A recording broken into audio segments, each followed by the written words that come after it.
Hi, folks. This view is about how Kierkegaard starts developing his positive view in Fear and Trembling.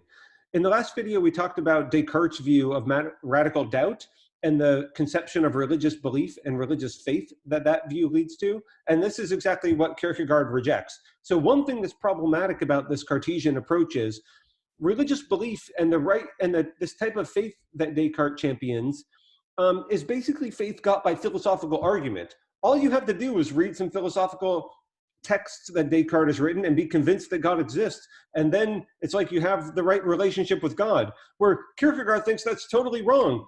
In order to have the right relationship to religion, it takes commitment.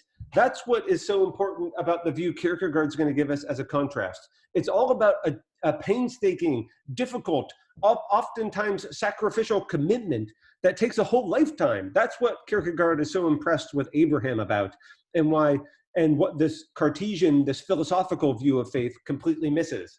So the fact that you could still engage in fear and trembling, that religion matters to you in a gripping way, in a deep emotional way, not just in this sort of abstract philosophical way.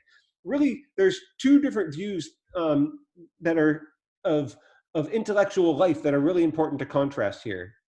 So what's fascinating about the intellectual history in the Western tradition is that there were two different influences, threads that came together in the West and really became entangled in philosophy and in theology, and directly lead to the sort of conundrums that I talked about before, leading to existentialism in its modern, or as a philosophical school. So Christianity is a religion that grows out of the Middle East that has a particular time in history. It is a deeply time-bound religion. According to Christianity, there was a particular time in the actual history of Earth that God became incarnate on Earth and saved humanity. So it's really all about historical particular circumstances. And it takes individual commitments. Everything in Christianity points to this historical, contextual role that God has to literally play in order for humanity to be saved. On the other hand, the Western tradition is deeply influenced by Greek philosophy. So this is, where the West gets modern science was invented by the Greeks. Modern mathematics flows largely through the Greeks, even though they didn't invent it. But a lot of the mathematical traditions that are central to Western society come through the Greeks. Modern political organization has these Greek origins in democracy and theories of justice that were so influential for the later political developments during the Enlightenment. So Western culture, Western society is a combination, and of course Greek philosophy, it maybe goes without saying, is not Christian. Greek philosophy and a lot of these major thinkers predate Christianity by hundreds and hundreds of years. So in some ways, a lot of these philosophers were atheists. Some of them might have believed in the Greek gods, and they use myths in a lot of their writings. But I think there was a lot of skepticism. There's a lot of secularization in Greek intellectual life that didn't just accept or didn't think that, like, literally on the top of Mount Olympus, the Greek gods were running around. So there's this sort of atheistic Greek, abstract view that takes, a scientific view that thinks about the universal conception of what's going on in the world, that has a very detached conception of what an objective conception of science and knowledge and values. And that contrasts with Christian values, where it's all about particular commitments to religious figures that ground one's ethical bearing. And that all comes through God acting in time at a particular point. These two views are in some ways diametrically opposed to each other, and yet they are mixed inextricably in the intellectual Western tradition. And hopefully, so what's interesting about existentialism is it draws on both of them, sometimes in an unhappy marriage, and it tries to make sense of these two traditions at the same time. And what I want you to do is, at least in this course, get some conception of what was driving each of them. Here's a way of thinking about maybe getting you sympathetic to the Greek rational, objective, or universal conception of what's going on. I mean, imagine that you hear a voice in your head that says, okay, I'm the voice of God, you're Abraham, you need to then go and sacrifice your son. I mean, from the Greek philosophical point of view, what should you think? Okay, maybe God wants me to do some weird things. This is like the simple-minded Christian conception of the story. Or should you not instead think, but wait a minute, this is ridiculously bizarre. How could God possibly ask such a absurd thing? If this is your reaction, then you're willing to question things, the supposed voice of God, based on an objective conception of what is morally atrocious. So there's some universal, you have a universal conception of moral norms, objective norms like murder, and there could never be justification. God could never demand you to do such a thing. Or as Bob Dylan wittingly put it, you must be putting me on. I pulled this up. I'm using my academic fair use clause to play for you 30 seconds of Bob Dylan. You'll have to go to YouTube to find the rest.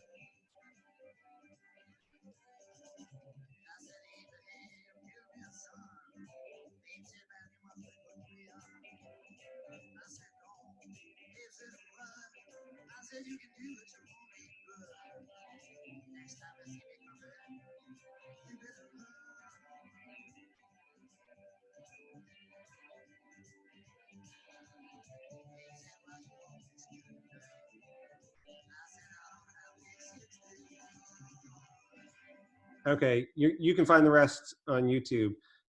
So the Bob Dylan reaction, how could you possibly ask such a thing of me? That's what's getting at this Greek philosophical conception that there are ethical norms that shouldn't be transgressed here. Kierkegaard tells us this. So he says that we have to understand, in order to understand what is going on in the story of Abraham, we have to understand the ethical perspective is that this is morally atrocious. And if we don't get that, then we don't understand what's right about the Greek philosophical view. There is something horrific in what Abraham is willing to do. And this is why the traditional Sunday school Christian version of the story is wrong. It doesn't even get this philosophical, this moral point that what Abraham is willing to do is inexcusable. It's condemnatory. And that's why the story should leave you sleepless. Because if Christianity, if Abraham really is the symbol of Christian faith, then how can Christian faith actually be morally praiseworthy? It seems like there's something deeply problematic and insidious here. This should leave you sleepless if you actually devote the attention and if you really want to understand religion according to Kierkegaard. That's why Kierkegaard is so against the traditional religious establishment. But his view is not atheism. He actually thinks that the right understanding of what this means is going to push us to something that atheism could never give us. It's something much deeper than that. Now, another example of what's difficult to understand in this passage, this text of Kierkegaard's, we talked about what the I means. What I want you to answer for me is, what is he talking about here, this great trampoline leap? In which he passes over to infinitude. What is Johannes saying according to this passage? Okay, I hope you found the passage and tried to puzzle this out. When this talk about the trampoline leap and infinitude, this is code in Kierkegaard. So you have to start constructing your conception of a certain Kierkegaardian character. There's actually several Kierkegaardian characters. So one is like the tragic hero or the ethical hero. And a different one is what Kierkegaard calls the night of infinitude or the night of resignation. So this talk about the trampoline leap leads up to this talk about the infinite movements. And this is what's going to lead us to the character of infinite resignation. So here's what we have the character of Johannes say, that Johannes understands that he actually can't grasp the meaning of Abraham. So Johannes is not the Sunday school Christian that Kierkegaard wants to critique. That's why Johannes is such a great tool for Kierkegaard, because he shows one step further sophisticated than what Kierkegaard's audience was. And he can understand, at least, he can give voice to the thing which he doesn't actually get, which is what true faith really requires. So what can Johannes understand? Johannes can understand the tragic hero or the ethical hero. So he says, this I can make sense of. This is not beyond the limits. And remember this theme about the limits of understanding. But he says, when I reach that height, the height of Abraham, I fall down, since what I get is paradox. So in order to really understand the Abraham story, you have to admit that the story is absurd or paradoxical or fundamentally does not make sense. That's what Kierkegaard thinks is the route to the right religious understanding. So that's one reason why Johannes actually isn't the example of the person with faith. Kierkegaard, the voice behind Johannes, is the person who actually has the right understanding of faith, but Johannes doesn't have it. So, and he admits this, he at least is straightforward. See, the simple-minded Christian, Kierkegaard's contemporary, they thought they had faith. Johannes is one step further because at least he realizes he doesn't have faith. And it's only when we get to Kierkegaard's own view that we realize what faith is supposed to be. So Johannes talks about his own resignation. So this is our lead in, and it's not faith. So when Kierkegaard talks about the night of resignation, it's essential to understand his view that that is different than the night of faith. These are totally different characters. They're related, but you have to understand that they're not the same thing. And when he talks about the trampoline leap to infinitude and infinite resignation, he's talking about one of those things. So the talk of nights of infinite resignation and nights of infinity, I think you could easily think this is the same thing for Kierkegaard when he talks about night of faith, but that's not so. So what the heck is going on with this character of resignation? This is really absolutely essential to Kierkegaard's text. He says that the nights of resignation, for example, are easily recognizable. Their gait is gliding and bold. I mean, I don't know about you, but this is perplexing. This is not super easy to tell what he's getting at. The contrast, he talks about a different character, the night of faith, and those people are actually not easily recognizable. That's the stand-in for Kierkegaard himself.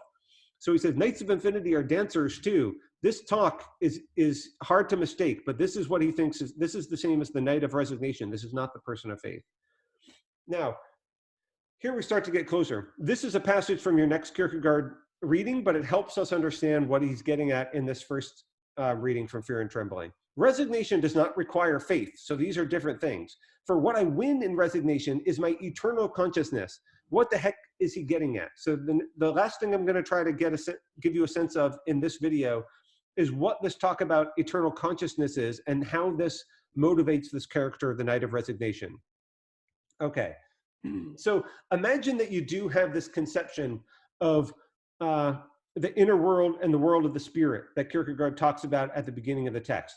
So he says, there happens a time and again when one who gets bread is the one who does not work. That's the law of the outward world, the world of imperfection. And this is totally unjust. So the actual material world around us is not a just place. So what we want to then revert to is to say, well, everything will be made good in the world of the spirit. The people who are cruel on earth will be punished in the afterlife, and the meek on earth will then inherit the kingdom in the afterlife. So only if we cultivate our lives in the right way here, we might not get rewarded here. That is the trouble, but we're going to at least get rewarded in the afterlife, and that thing is eternity. Now, this you might think this is just standard Christianity 101, but this Kierkegaard thinks is deeply mistaken and deeply problematic. This is the perspective of resignation, and that's what this talk about the eternal consciousness of resignation. What that view is that's the view that everything is going to be okay because it's made good in the afterlife, even if it's not going to be made good on earth. It's easy to think that Kierkegaard praises this, but this is actually not what Kierkegaard thinks. Here's one way of understanding, for example, Abraham in this form of resignation, this promise of heaven as the way in which all the spiritual scales will finally get balanced and the wicked will be punished and the just will be rewarded. Imagine Abraham thinks, okay, I love Isaac. God is asking me to do this absolutely impossible thing. I'll go through with it, and maybe I'll even have to slay Isaac, but that's okay because God will make it good in the end, which might not be in this world, but it'll be made good for eternity. No matter how bad things are in my life now, as long as I'm in the right relation to my religion, I'll get rewarded infinitely for it. This seems like to be a traditional Christian interpretation of the significance of heaven and the afterlife. I mean, you hear this a lot in sort of just pay attention to common Christian discourse in media today, or just when you hear people talk about losses in their lives, like maybe somebody lost a child, and you say, well, they're in a better place now, or they're at least, God wanted them back. They are among the angels. So there's a way in which we can console ourselves. We can go through a process of grieving in this life by understanding that things in heaven or in the afterlife will actually be, everything will be okay there, or it'll be redeemed there, the events that seem terrible now. And it might seem hard to understand that this is actually not what Kierkegaard thinks, but it's essential to realize that this is not Kierkegaard's purpose in distinguishing between the outer world and the world of the spirit. There's a certain conception of faith here that the eternal order is one that's different than the earthly temporal order. And this is actually the perspective of infinite consciousness, which Kierkegaard thinks is mistaken. But nonetheless, I really hope people get a sense in which Kierkegaard's work is actually a lot about grief. Remember the grieving that his own personal life, he was going through in his personal life with breaking off his engagement with Regine Olsen. This book is really a lot about grief and about the psychological mechanisms we go to make sense of grief. Well, Kierkegaard thinks there's something problematic about this. If we use faith in this way, we're using it as a safety blanket to calm ourselves, but doesn't have the courage to face what's so horrific and paradoxical about the Abraham story. So this is the precise picture that Kierkegaard calls resignation, in which you think everything will be made good in the eternal order. And he calls it resignation because you give up on the fact that things are actually going to be right now. When we say that God will make it right in the afterlife, we're accepting the fact that it's not right now, because in the material world, the unjust people don't always get punished. We're accepting that that's a fact. Whereas we don't have the faith that actually they are going to get punished here and now in this temporal world. That's the perspective that Kierkegaard wants to contrast this with. So in this video, I wanted to give you a sense of some of the views that Kierkegaard is additionally rejecting and how the seeds of his own positive view actually emerge out of that. So when he talks about Knights of Infinity and Knights of Resignation, that is not his positive view. That's one of the other characters, sort of fictional characters in this story, who he thinks is mistaken, and again is a chess piece that he's moving around so he can eventually get you to understand where he's going. Okay, thanks.